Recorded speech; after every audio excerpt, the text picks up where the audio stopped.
Standing up in McKinney. This is According to Callus, episode 608.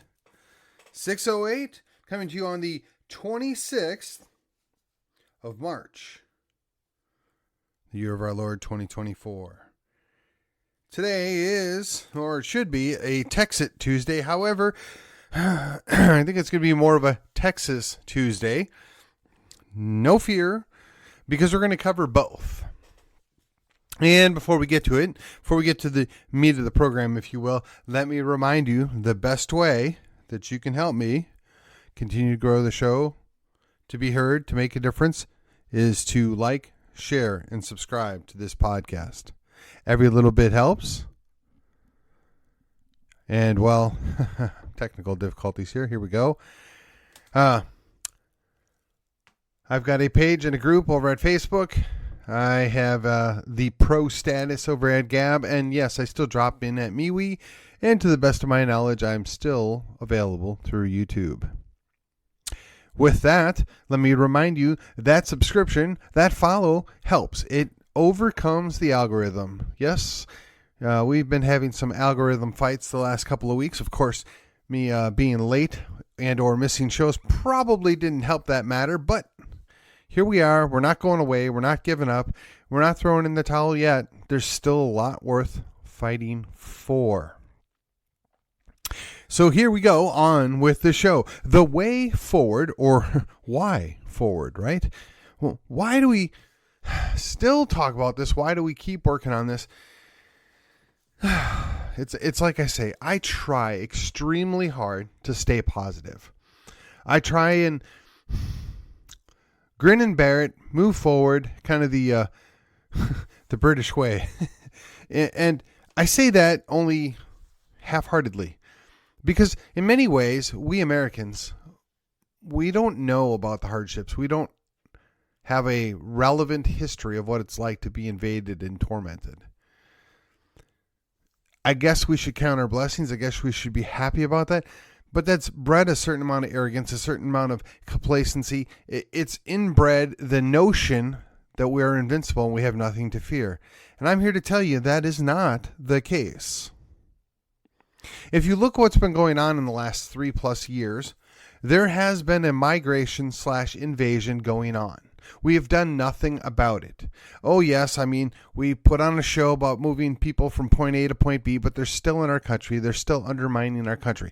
Now, again, some people want to focus on racial aspects. Some people want to focus on, xenophobia or whatever.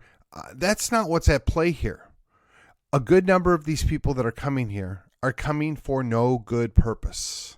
They're not coming here to assimilate and become part of the American culture, such as it is. They're not coming here to join us in Texas and form a Texas nation, right? They're not going to California to become Californians. No, they're bringing everything with them. They're seeking to overwhelm the system. They're seeking to bring it to an end. A lot of this has been discussed and thought about since at least the 60s. 60 years ago, they predicted the future that we're living in.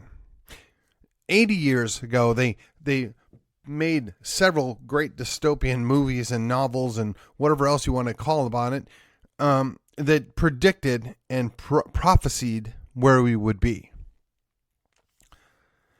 It is only now that we're coming to see these things play out. Now, there's a part of me that was raised in the notion of the Christian church that we're going to all be raptured out. We have nothing to worry about. The world's got to go to hell first so that we can be saved and taken to heaven. Well, that's all well and good. But historically, that's not what Christianity believed. That's not what Christianity taught. That was something new. And while I'm not going to reject it out of hand, I am going to question whether or not we've maybe shot ourselves in the foot. We've ignored this for so long at our own peril. We kept assuming that we were going to be gone and not have to go through hard times. And I just wonder if perhaps this hasn't been a mistake that Christians have made over time for the last 2,000 years, where we keep saying that we're going to leave before things get really bad. We're going to leave before things get really bad. And we did not invest in our future. We did not look towards a future and better times. Now, that hasn't always been true. That hasn't always been the case in every circumstance, of course. Just look at where we're at. There would be no Western civilization if not the church in existence. There would not be all the great things that we see before us if not the church's influence on the culture and the culture continuing to grow and looking forward to better things. Being in a constant struggle with an Enlightenment philosophy, the theory out of the Reformation, counterbalancing some of that. We are where we're at because of the tension, because of the desire to do better and do more, but at the same time trying to respect the culture that pre-existed. We have not been successful as of late. We watch the things that undergird Western civilization. We watch the attacks on Christianity. We watch everything that once was important be destroyed, defaced, defiled. And I got to ask myself, how can Texas be its own nation if we can't even protect our own borders? If our own leaders fail to stand and do the thing that needs to be done at the time that it needs to be done? Now, it's very easy to hate on Greg Abbott. But I think he's just the symptom of the problem. I don't think he is actually the problem. I think he is the representation of our problem, which is we couch things in Bible verses and say that God's going to take care of it all, but we don't lift a finger. We don't do anything. We just rest on our laurels and assume that we're going to be rescued and pulled through, and we don't want to do the work. We don't want to do the effort. Yes, we need to understand it's, quote, all in God's hands, but we're still expected to do some work. You cannot get a field to come to fruition if you don't sow it first. You can't take care of your crops by ignoring them without making sure they have adequate water, adequate nutrient, adequate sunshine. Some of these things are in our control, others are not, but in either case, you must be vigilant. And I think that's a fair analogy to look what's gone on. We've ignored our liberty. We've ignored our Christian values, our Christian faith, and quite frankly, the Christian culture that made America possible, that made these United States prosperous. And I'm not sure what happened other than the fact that we became so rich, so powerful, that we just checked out. We feared nothing. I remember as a child, there was a certain amount of fear that the Russians could, start a war. The Soviets could end the world with us. There was an underlying anxiousness that we should enjoy what we have, the time that we have now. And then when we got past into the late 80s, it became less prevalent that the end of the world may be around the corner. So they found things to cause a panic over, the latest fear that they could drum up. And that never really went away. It's been continuing on since the 90s, right? The Cold War ended, and, we have to find the next crisis, the next Hitler, the next big panic thing to come up. The whole time, our Christian leaders did nothing, by and large. Yeah, they went and sowed the gospel. That's that. But they didn't push back. They didn't hold the line. They wanted to maintain their 501c3 status. They wanted to remain relevant to the culture instead of doing what they needed to be doing, which is raising up disciples, bringing up people to respect God's word and understand it in the context of the greater world around us. And why do I say that? Why am I blaming them? Because when I look at the wreckage of the culture that we're in right now, it all goes back to that. Who is supposed to protect and be the guardian of the families? Well, the church. Who is supposed to raise up children to honor and admire their parents and the follow? Well, obviously the parents, but the parents didn't know any better because they weren't involved in the church. How can you have good, strong men if the church abandoned men? How can you have good, strong men and faithful leaders if those men had nothing ever invested into them? You could say what you want about the Catholic Church. As a Protestant, I've heard a lot of it, but at least to some degree, there was some effort at least through the 60s, to invest in good, strong men, even if they were just priests, right? I mean, and you could say what you want, but a priest doesn't have a family. A priest doesn't procreate, at least in the Catholic Church. So it's, they had to deal with their own problems. But the Protestant Church, we just kind of fell on our face, in my opinion. We did nothing. We coasted. We effeminized everything. We wanted to be relevant, inviting. I remember the term seeker sensitive back in the day, right? And basically, we didn't want to scare people off. Well, yeah, okay, that's fine. But if you're not ever showing them the way, if you're not ever improving the situation, how can they do that? And when I think about how that played out there, it translates directly to Texas, right?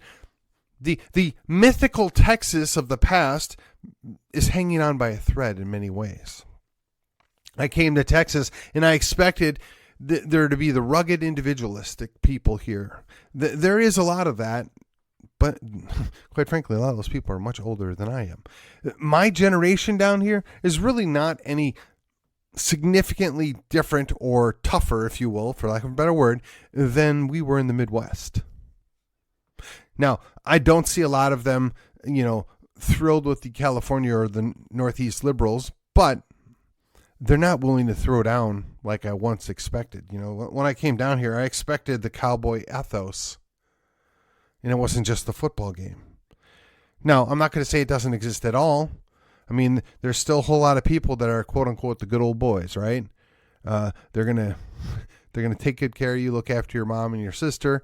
You can trust them because they have the same Christian values that I would have been brought up with, but they're not going to protect them. They're not going to fight to protect what is theirs. And if you doubt me, just look at what's going on right now. We stand by idly while our governor makes statements about how he's going to protect the border, and clearly the feds do nothing except for interfere with what goes on, with what little the governor's are trying to accomplish at the border. And we do nothing. The problem is we don't really know anymore how to fight back. And when I say fight back, I mean hold the line in an appropriate way to behave in such a manner that is honoring of the, let's call it, powers above us, right? The authority, yet respecting that we're Texas and Texas must come first. Respecting the notion that, well, that's fine, but we're going to put Texas first. We're going to protect Texas. And we're protecting Texas because I want to protect my wife, my children, my extended family, and my community. And I just don't see a whole lot of that. That's what concerns me. So when I had the opportunity to go speak at the TexasCon, I talked about the idea that we need to have a culture of independence. If we don't have a culture of independence, we can't possibly think that we can pull off our own national independence, our own Texas, if you will. Now, some of that comes out of my Christian upbringing, right? There's some things that we need to do. There's some things we need to understand. And we need to be faithful, but not hostile to people that don't follow our faith, whether they're Jews or just agnostic or perhaps some other faith. They're never going to be comfortable with us. I don't necessarily want them to be comfortable with us, but I don't want there to be an antagonistic situation. I want them to understand that Texans put Texas first. We honor God by doing so. That we're not going to be hostile. We're not going to be ogres. We're not going to be theocrats. We're not going to be all the things that they fear and that they saw perhaps over in Europe or somewhere in Asia. No, we're going to be better than that because we know better than that. Because we have an example. We have a culture that responds and reflects that. But sadly, I don't see a lot of that.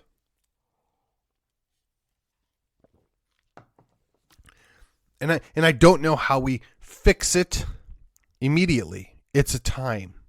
It's an investment. Certainly, we're going to need some good, solid Christian leaders that aren't afraid to rock the boat, that they are going to stand on what's the Word of God, and they are going to push back, and they're going to be willing to call sinful behavior. They're going to also understand that there is a secular government that is supposed to punish wrongdoers and evildoers, but maybe doesn't necessarily enforce the law out of Deuteronomy. Perhaps that's a different sphere of influence here, a different sphere of power, where we look to affect the outcome and improve things apart from state power. Certainly, there are a whole lot of what I would say are agnostic or non-church people that would be part of a greater Texas, right? Again, we don't want to see them as enemies, nor would we prefer to see us as enemies. But at the end of the day, we know, or we believe, that every knee is going to bow and every tongue is going to confess, but it's not our job to make them do that. It's not our job to punish them for not doing what we think they ought to do. There's a universal right and wrong, and then there's things that we would call suggestions that you willingly do if you're following Christ. Should we force them to do that? No. But I know there's a stream of that, right? That is some of the Southern Christian culture that still exists. And I got to say, that's great. That's helpful. But we got to know our role. You cannot have a culture of independence if you're going to take away everybody's independence or independent thought to choose to worship how they see fit or not worship. We lead by example. We I guess, create a certain amount of jealousy among them when they see how well we do things and how well we take care of our own and others around us. And to that extent, we're not really doing that either.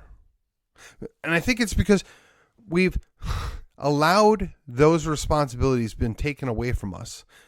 You know, once upon a time, the church or fraternal organizations used to look out for the poor, the needy, and they don't anymore. We've dumped that off on the government. And of course, the government enjoys that and thrives off the idea that people can't survive without government. Well, why wouldn't they? That only just means a bigger, more powerful, more intrusive government. We have to take that back. We have to reestablish the ability to take care of our own and others around us. And sometimes that means you have to help people that you maybe find morally repugnant, that you find, not your favorite person, but you have to be bigger than that. You have to do the right thing. Yet we seem to keep failing at that. We allow ourselves to be chastised and made to, feel awkward, quite frankly, by some of the very leaders that ought to be telling us the right things to do, that ought to be an example.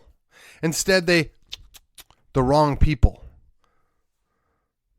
I'm going to spend a little more time on that when we get there on Wednesday. But the idea that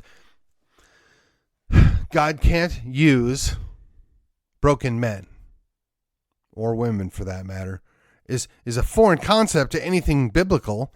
Yes, we're supposed to strive to be Christ-like. We're supposed to emulate Jesus, but that doesn't mean that God can't do what God wants to do. And we have to be at least open to the possibility that perhaps he's using a Darius.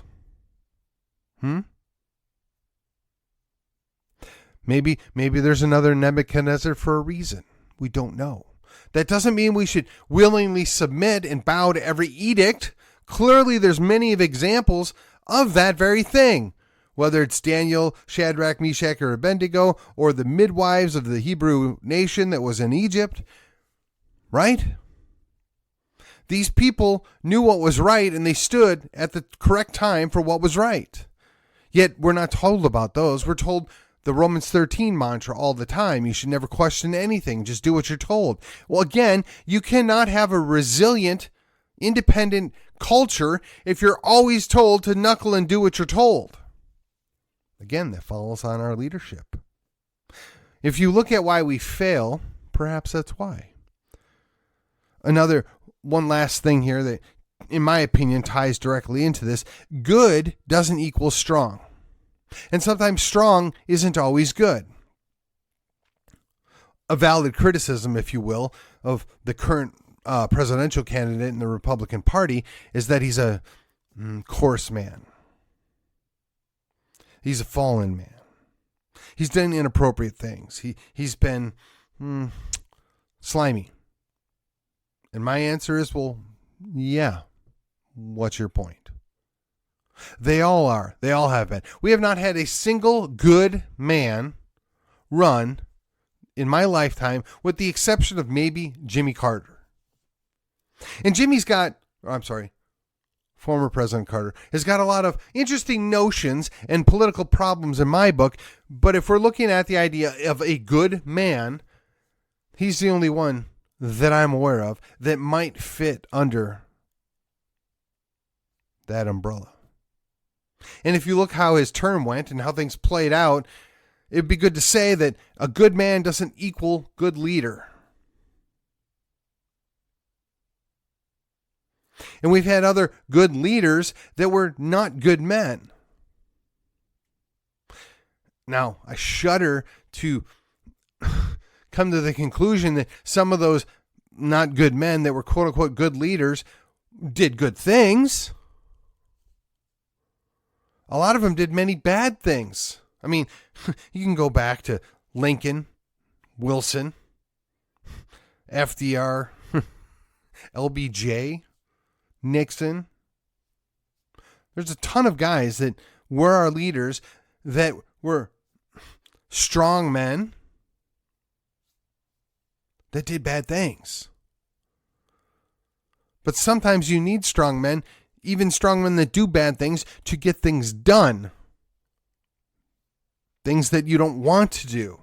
Things that are necessary. But in the case of all those guys, not only did they get some of the things done that had to be done, they did a whole lot of other bad things that we absolutely did not need done. And I'm not really sure why we applaud them and praise them for doing those bad things. We're still paying for those repercussions right here and right now.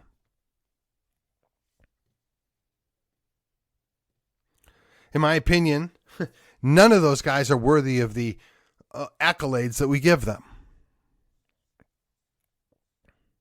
But this is the world we live in. We have to accept it.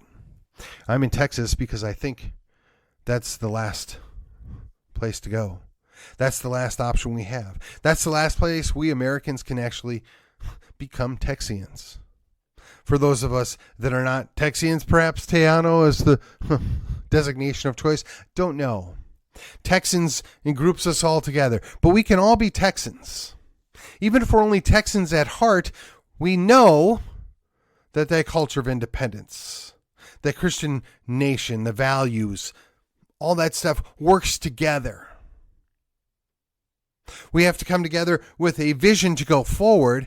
Now, what does that mean? What does that develop as? I don't really know the answer to that, but I can tell you it won't be what's going on out of D.C. It won't be what we're seeing modeled by the monstrosity off the coast. I don't think anybody wants to follow what's going on from that section that's in Maryland that dictates and ruins the rest of the country. I don't think we're morally, legally, or ethically bound to follow the other 49 states into the abyss if we have a better option. Now, I would encourage the other 49 states to exercise the authority that they have and just say no. But at least in a small part, we have a leader in Texas, or perhaps a couple, that are willing to say, go no further, we've got this. Stay out of our way, we're going to take care of this. We know what's best for Texas, even if you don't. Now, that's a slim hope. That's a weak thread, but that's all we've got. We can't dismiss it. We can't write it off. No, we have to praise it. We have to be excited that we have at least that. We have to support it. We have to work with it. We need to build on it. And I, at this point, am fully willing to accept that anybody that's willing to throw a hand in to help Texas stay Texas, to help Texas achieve that culture of independence, is worthy of my time and my efforts. I only hope that they feel the same about me and you. I ask you, my listeners, to come alongside and adopt a vision of a Texas future. What does it look like? I don't know yet, but we can work on that together. How do we get there? Good point. But we're not going to get there if we don't at least start talking about it right here and right now. How do we get from where we're at right now a crumbling empire on the verge of collapse, monetarily and physically, to a prosperous new Texas future. There's a number of different ways this could happen.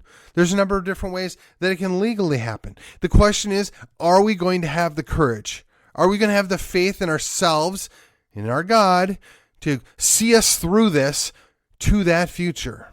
Just because an empire fails doesn't mean all the empire fails. Just because an empire fails doesn't mean everything suffers equally.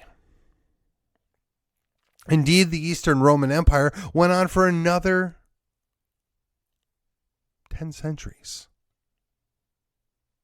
It outlived the Latin Empire. In fact, it was only after, I guess it was 1430s,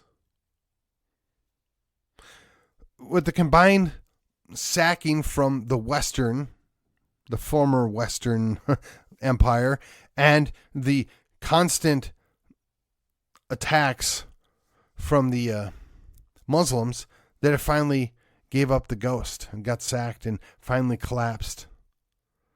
Now, I don't aspire to be the heir of Byzantium, right? Nobody wants to be the heir of DC. No, we want something new. I don't want to rebadge ourselves like, the Holy Roman Empire claimed to be out of the ashes of the old former Roman Empire. No, we want to be Texas. We're going to be the independent Republic of Texas. We're going to be the Republic of Texas. We're going to be the nation of Texas. I don't care what we call it, but we're going to be independent. We're going to do it, and we're going to do it well. Some things are going to need to change. We're going to have to decide borders matter. We're going to have to decide culture matters. We're going to have to decide all these different things and how do they fit together and work together to make us Texas. A mostly unified nation state, worthy of defending. Maybe that means we slice off a piece of Houston and make it a leftist enclave. I don't know. Perhaps we take on Louisiana and move all the leftists to New Orleans, where they'd be at home anyway. Perhaps we bring along Oklahoma and we make that, the Northern Territories. I don't know. I would imagine that our Indian brethren would love to come along for the ride if they got treated better than they get treated by the feds right now. If we respected their sovereignty and, granted them that which was promised to them, a couple hundred years ago and actually fulfilled it right here, right now, why wouldn't they want to come along for the ride? Now, maybe we have to deal with, a hostile border with New Mexico, but it can't be any more hostile than the current Mexico border is.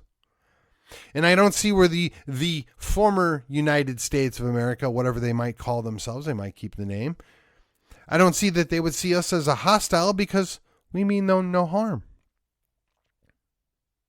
There's all sorts of speculative fiction and ideas that go around this, but at the end of the day, if you can't visualize it, if you can't think about it, and if you can't discuss how do we do this going forward, it's never ever going to happen.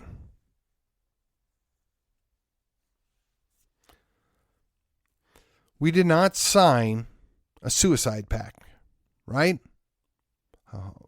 Tell me where you've heard that before. We're not going to run ourselves into the ground based upon some bad deals by some bad actors out of DC. We have a right and an ability to assert our own sovereignty and to go our own way. And if we're not willing to talk about it or think about it, we at least need to be willing to have an intelligent conversation as to why you don't think it's going to work. And then I'll kindly ask you to vacate the premises. And with that, this has been According to Callus. And I will see you on the other side.